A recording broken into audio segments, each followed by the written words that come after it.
राहुल गांधी से छिनेगा अब लोकसभा के नेता प्रतिपक्ष का पद। जी हां, ये बड़ी चौंकाने वाली खबर आ रही है सामने। तो छीन जाएगा राहुल गांधी से नेता प्रतिपक्ष का पद, बीजेपी का दावा। इंडी गठबंधन कर रहा है विचार। चलिए चलते हैं, जानते हैं खबर को विस्तार से। तब तक आप हमारे चैनल टीसी न्यूज चैनल को लाइक एंड सब्सक्राइब करना ना भूलें। नई दिल्ली से भाजपा की सांसद बांसुरी स्वराज ने लोकसभा में विपक्ष नेता पद की संभावना के बारे में एक पत्रकार के सवाल के जवाब में कहा, हाँ, मैंने ये भी सुना है कि अगर विपक्ष को लगता है कि राहुल गांधी विपक्ष के नेता का पद संभाल नहीं पा रहे हैं और वो इस तरह से बदलाव लाना चाहते हैं तो ये उनका आंतरिक मामला है। उन्होंने कहा है कि ये मुख्य रूप से विपक्ष की चिंता है और उन्होंने पोस्ट को रोटेशनल बनाने के विचार के बारे में भी सुना है।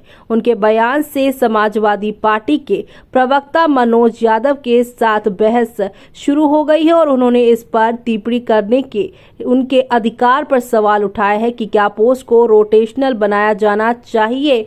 भाजपा ये कैसे तय कर सकती है राहुल जी अपनी भूमिका ठीक से निभा रहे हैं या नहीं। ऐसे में अब ये सवाल काफी ज्यादा गंभीर होता जा रहा है क्योंकि अब राहुल गांधी के पद को छीनने तक की बातें होने लगी हैं। राहुल गांधी क्या आने वाले समय में कांग्रेस के वरिष्ठ सांसद राहुल गांधी से लोकसभा में नेता विपक्ष का पद छिन जाएगा? इस बात की आशंका भाजपा के सांसद ने की है। बता दें कि हरियाणा चुनाव में कांग्रेस की हार कहीं न कहीं विपक्ष के लिए गले की फांस बन गया है, जहां बीजेपी के अलावा इंडी गठबंधन कांग्रेस पार्टी पर लगातार हमलेवार हो रही है और इसी हमलेवार की वजह से यहाँ पर कई सारे सवाल अब राहुल गांधी के ऊपर उठते हुए नजर आ रहे हैं। जी हाँ, अब ना सिर्फ यही बल्कि दूसरी तरफ यहाँ पर अब राहुल गांधी के जलेबी का इजराइल, लेबनान और ईरान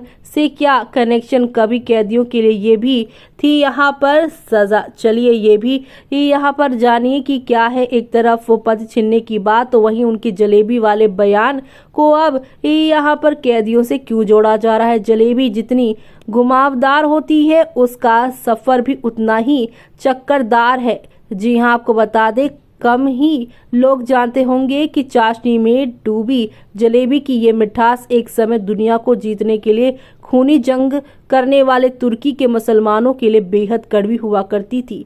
करीब 1000 साल पहले जब ईरान को पर्शियाई यानी कि फारस कहा जाता था, तब ये जलेबी आकार लेने लगती थी। उस वक्त इसे वहां पर जलेबियां या जुलूबिया कहा जाता था। ये जलेबियां ईरान से अरब व्यापारियों, आक्रमणकारियों की खून से सनी यहाँ तलवारों के साथ भारत पहुंची। अब यही जलेबी हरियाणा विधानसभा चुनाव के नतीजों के बाद एक बार फिर से ट्रेंड में है।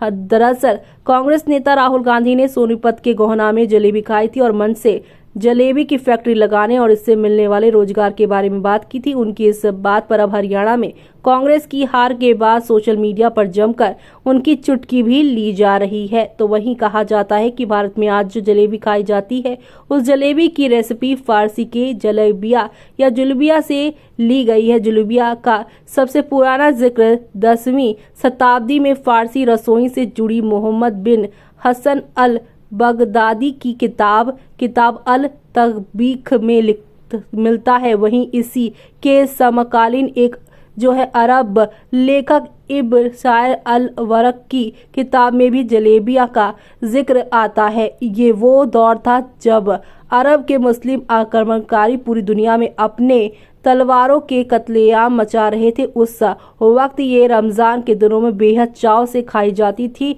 इसे तुर्की, ईरान, इजराइल और अब अरब देशों के मुसबेक या जुलेबिया कहा जाता था। ऐसे में आपका क्या कहना है इस पर हमें कमेंट बॉक्स में कमेंट करके बताना बिल्कुल भी ना भूले आप।